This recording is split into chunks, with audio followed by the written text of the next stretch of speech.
Okay, so this is how I did the base for Dr. Girlfriend. Okay, the first thing I do when I bring the model in is I turn around, take a look at it, and try to figure out what would be the best way to print it, right? Usually if you have a big thing, you don't want any flat surfaces down, right? So I didn't want this parallel to the bed because then I'd have to support every freaking spot underneath there, and it's just a huge waste. So I wanted to turn it on its edge, but I couldn't turn it completely up because then I would have this edge that would be a problem. So this angle seemed like the best compromise. So I take a look at it from above, go through the layers, and see where it starts and where it needs support. And you can see pretty much how I did it. And it worked out pretty well. Like all the detail on the top came out great. The sides came out great. Where I went wrong is I should have put more supports under here.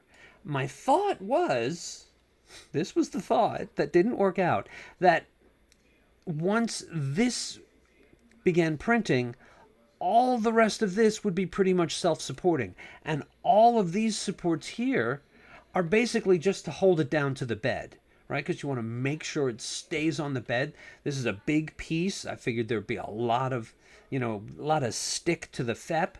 So I wanted it well supported. And then you'll see these little supports here in the middle are for that little box right there, which is just, that's where the C-shaped thing that holds Dr. Girlfriend suspended, that's where that goes into the base. And everything worked out, like I say, everything worked out pretty well. I just needed some more support here on the bottom, and I would have been fine. I think maybe a little back here too. I think I had a few here. I have a video of me filling the base with sand and gluing it together. I will try and stick it right over here so you can see a little bit, and you'll see some, I think I used milliput on that to fill in the gaps because it wasn't worth reprinting. It was just a little bit of a, irregularity. So it was not worth reprinting the whole thing. It was easy to fix, so I just sculpted it in. But this is pretty much how I did the base. All right, pretty simple support system that worked fine. And that's how I supported the base.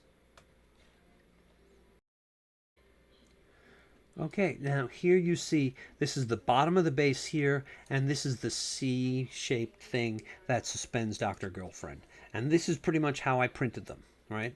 I just angled this one up on the edge because you don't want this flat. Like, it might fit on this base, but you don't want to do that because then you have to support every single inch. And most of this stuff on the back here is just to hold it down to the plate. That's really all most of that is for.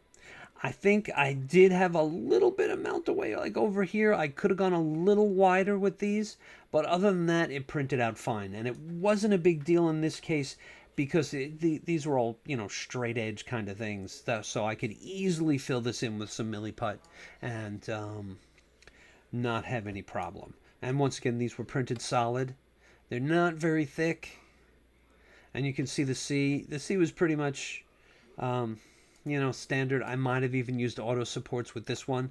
There really wasn't that big a deal in supporting this. I went a little thicker here on the bottom, which was good, and supported this all the way through the top and enough to hold it to the plate. And this worked great. So that's how I supported those.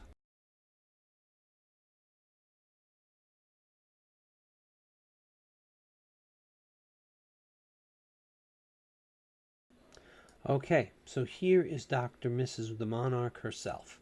And she's a whole lot of woman, so it's giving my computer some issues, right? There's a lot of vertices in this, and as you can see, it's moving kind of slow and kind of chunky. So what I think I'm going to do is I'm going to try and do a separate video capture of her supported, and I'll put it over here so you can see, and then I will talk about what I did over here. So what we got, I printed her like this, pretty much in this position. And all I did was, the wings were almost perfect because they started this point. If you go through the layers, right? They started a point, so all of that kind of supports the rest of the wing going up. That was like almost perfect. I was afraid it was going to be an issue because they're kind of thin, but it was not a problem at all. Now, of course, I did hollow this out. I had no choice. Her head's awful big. The body is also hollowed. The wings are not, and the crown is not. Just go into hollowing. Oh, that's dig hole, sorry. Now, these are my settings for hollowing. Now, I saw someone on YouTube somewhere suggest that you put it up to like 300% precision, but that gave me some wacky results. And I don't know whether it's because I'm dealing with an older computer or whatever, but 175% and 2 millimeters thick does me just fine. And this took a while to hollow, so I'm not going to show you that. I put some holes in the back of her head, right? Whenever I have to put a hole in something, I try to make it somewhere where it's not going to be seen. That way you got to patch it up. It takes a little of the pressure off you, you know? Doesn't have to be so perfect. But, they're just little holes, so it's not that big a deal to cover, but I always try to put them out of the way if I can. And I will also take the opportunity to, like, if I have something like this, I will put a hole, like, right in there. And I always like to have, for any given cavity, I always like to have at least two holes, an exit and an entrance. Because what I like to do is I want to fill up the inside. I use denatured alcohol instead of isopropyl. I happen to have a big chunk of it, a big gallon and a half of it laying around from another project. And I had looked, and apparently you can't get isopropanol in the UK. So denatured alcohol is what they use. So since I had a bunch of it, I thought I'd give it a try, and it works great. I've had no problems with it. So that's pretty much what I use. But anyway, so you want two holes so you can get that, so you can get whatever you're using inside the model, right? You want to get all of that extra resin out of there too, because otherwise it can, dry weird and cause cracks and be a problem. I always want to have at least an in and an out. And I think I might have put, like, generally I'll put like one in the butt because that's a nice sort of round area that's easy to patch and clean up. I don't like putting holes in anything where there's a lot of detail. If there's texture or something like that, try to look for things that make your job easy, not hard. The modeler's putting a lot of time and effort into something. If there's textures there, if there's detail there, try and stay away from that. Put your holes out of the way where they won't be seen, right? So I try to put one in spots like this, generally in the butt where it's easy to fill and sand over. Sometimes like over here in the calf, it's another good spot. And because you also have to keep an eye on vacuum, right? You want to make sure that that your model doesn't get stuck to the FEP and pull right off the plate. So you want to make sure you have enough holes for that as well. And then the support system was really pretty simple. I just supported it all along these edges, all along this edge, of course on the tip, some over here, and then in the back of the wings, I wanted to add some extra just to make sure, because she's pretty big. Well, I mean, not huge, but she's a nice size. So I wanted to make sure that she would be held to this plate. So I stuck a little on the back of the wings, like on these little veins, so that it would be easy to clean up. Or if you had to clean it up, like right here in the middle of one of these things. Once again, so if you have to patch something, you don't make your job more difficult. But I put a bunch of them, not crazy amounts, a handful here and there, just to make sure that everything was held down in place. And also, I found with large flat items like this, you also want to make sure that they don't like vibrate. So if it comes off the FEP and it shakes, Then when it goes back down, if it moves a little, you'll get layer lines. And not because of your machine, but because the model itself has moved. So I also wanted to make sure I had enough supports on the front, and I think I put on the back and the front, so that you could see, so that it would hold it steady and down to the bed. And then, all the rest should be fairly obvious. Like I did the fingers, the hands, the arms,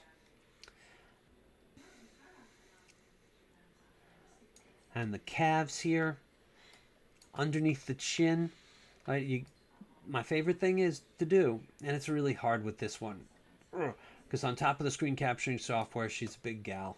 She's got a lot of vertices, and it's hard for my computer to control. So you want to look at where your islands are, right? Make sure you support all that. Had to support here, here, and here. So that's her chin. That's the tip of her hair, the under curl, right? And that's the other side.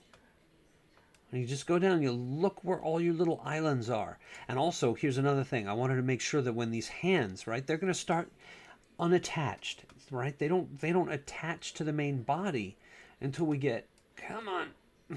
There we go. Whoops. So they don't attach until they get way over here somewhere. So I wanted to put some extra supports on the arms, not only to support them, but to hold them steady, to hold them still, so there was no shaking around, so there was no issue. And you'll see, you can see over there in the corner, which is where hopefully I put the video, that there's a lot of supports going on this one.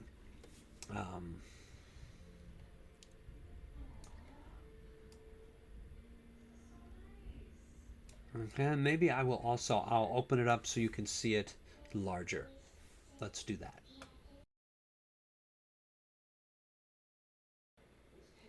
Okay, so here we got the supported Mrs. Monarch loaded. And as you can see, there's a lot going on here. My computer is just barely dealing with it. This was kind of a struggle to do. But you can see pretty much how I supported her. All the way around. There's the holes. Oh, look, I put 3 in the head. Did I put 1 in there? What I cannot figure out is sometimes... Oh, I put 1 in the bottom. I don't know if you can see it. If we tilt it... There, you see I put a hole right in there. I like to do them with their hidden if I can. Also, it makes a good lock for the glue, right? Because the glue will drip down in that hole. So now you got a mechanical lock that'll help keep that part in. Now, this is going to do nothing but sit on the shelf, so it's probably not a big deal, but it always helps. And here we got 1 in the butt, and I don't know if you can see, there's 1 in the calf there. There's another 1 in the calf over there. Those are kind of my favorite spots. The wings are, of course, solid, so we didn't have any there, but you can see how much support I put in the back. Right. It's really hard to see through this maze of supports in the front. But here you go, the corner of the eyebrows. I think there was the tiniest little micro island there. So that needed a little support. The nose has a bit of support. Some of the stuff on the face I think might have been auto supports. I let them go because it wasn't that big a deal. You can see kind of how the arms are supported down there on the forearm. Like I said, I wanted that held real steady so we wouldn't get any layer lines or any moved bits that wouldn't match up right. And that is pretty much how I supported Dr. Girlfriend. Okay, so I think that's pretty much going to wind it up for this model. I'm going to start the next one soon, and I really like the way this one came out, but the next one looks so good. Wait till you see that. So you know the bit. Don't forget to like, subscribe, and ring that bell. And I will see you in the next video.